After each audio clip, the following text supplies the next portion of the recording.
ابھی نئی خبر ہے فیض صاحب، فیض کی خبر ہے فیض صاحب، میں تھوڑے دن پہلے کی بات ہے، میں ایمان سے دیکھتا تھا کہ ہر طرف فیض کا حکم چلتا تھا. اوف، پرائم منسٹر کوئی تھا، وہ یہ اکیلا ہی بادشاہ تھا. میں چونکہ حکومتوں والوں سے میرا تعلق تو رہا، میں خود سنتا تھا، یقین کرو، وزیروں کے پاس بیٹھا اس کے فیض کے فون آتے تھے، او یا کر دو، یا کر دو، یا کر دو، جی سر جی سر جی سر. منسٹر جی سر کہہ رہے ہوتے تھے میرے سامنے. میں میرا اپنے سامنے کی بات کر رہا ہوں، سنی بات نہیں کر رہا ہوں، اب میرے سامنے. میں پوچھا کس کا فون ہے؟ کہ فیض صاحب کا فون ہے. ان کو کیسے پتہ چل گیا؟ ان کو پتہ ہے کہ تم لوگ میٹنگ کر رہے ہو، یہاں بیٹھے 4 منسٹر بیٹھے ہیں، میٹنگ ہو رہی ہے، فیض پیچھے فیض کا فون آ رہا ہے، یہ نہ کرنا وہ نہ کرنا، جی سر جی سر. وہ بھی سمجھتا ہوگا کہ ایسے ہی رہنا ہے، شاید ایسے ہی رہے گا. فرعون کیا سمجھتا تھا؟ کیا خیال ہے؟ جو فرعون تھا وہ کیا سمجھتا تھا؟ جو کہتا تھا کہ اوئے سجدہ کرو مجھے، جو دربار میں آئے سجدہ کرے. نمرود کیا کہتا تھا؟ دربار میں آئے سجدہ کرو. اور کسی نے موسیٰ علیہ السلام نے مجھے کہا کہ میرا رب، انہوں نے کہا تیرا رب کون ہے؟ انہوں نے کہا میرا رب وہ ہے جو زندگی دیتا ہے اور موت دیتا ہے. تو انہوں نے کہا یہ کون سی بڑی بات ہے؟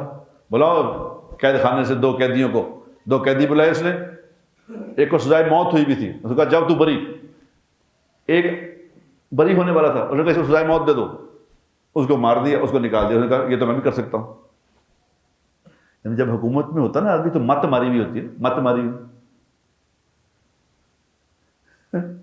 تو پھر موسیٰ علیہ السلام نے کہا کہ میرا رب تو وہ ہے جو سورج کو مشرق سے نکالتا ہے، مغرب میں غروب کرتا ہے، تم کر کے دکھاؤ. حکومت بہت بڑا امتحان ہے، خدا کی قسم بہت بڑا امتحان ہے یہ حکومت. یہ پاور، یہ دنیا کا خوفناک ترین امتحان ہے. لقمان حکیم علیہ السلام نے فوراً کہا تھا فرشتوں سے، جب فرشتوں نے کہا تھا کہ کیا بنائیں، انہوں نے کہا میں نے بادشاہ نہیں بننا، میں نے نہیں بننا. جن کو تو عقل ہے وہ تو بادشاہ بنے گا ہی نہیں. وہ کہے گا مجھے نہ بتاؤ. جس کو عقل نہیں ہے وہ کہے گا میں نے ووٹ دو، آپ کے ووٹ کا صحیح حقدار میں ہوں.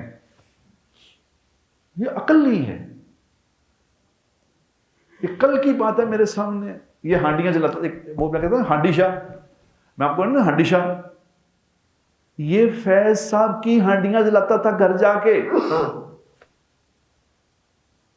اس کے گھر میں جا کے ہانڈیاں جلاتا تھا کہ ہانڈی جل رہی ہے فیض صاحب کی، کہ جی آپ پہ جادو ہوا ہوا ہے، جن آئے ہوئے ہیں.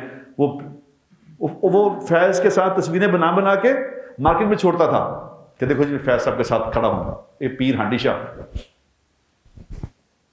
پیر فراڈ شاہ. میں نے کہا فراڈ شاہ، یہ فراڈ شاہ ہانڈیاں جلا رہے ہیں. کس کس کی ہانڈیاں جلائی اس نے؟ باجوے کی ہانڈیاں جلائی اس نے، فیض کی ہانڈیاں جلائی اس نے، اور کسی پرائم منسٹر کا نام لو اس کی ہانڈیاں جلائیں اس نے، میرے سامنے جلائیں. وہ جلا کے فوٹو میں بھیجتا تھا کہ جلا رہا ہوں. کہاں گئی وہ ہانڈی، کہاں گئی وہ جن، کدھر گئے وہ؟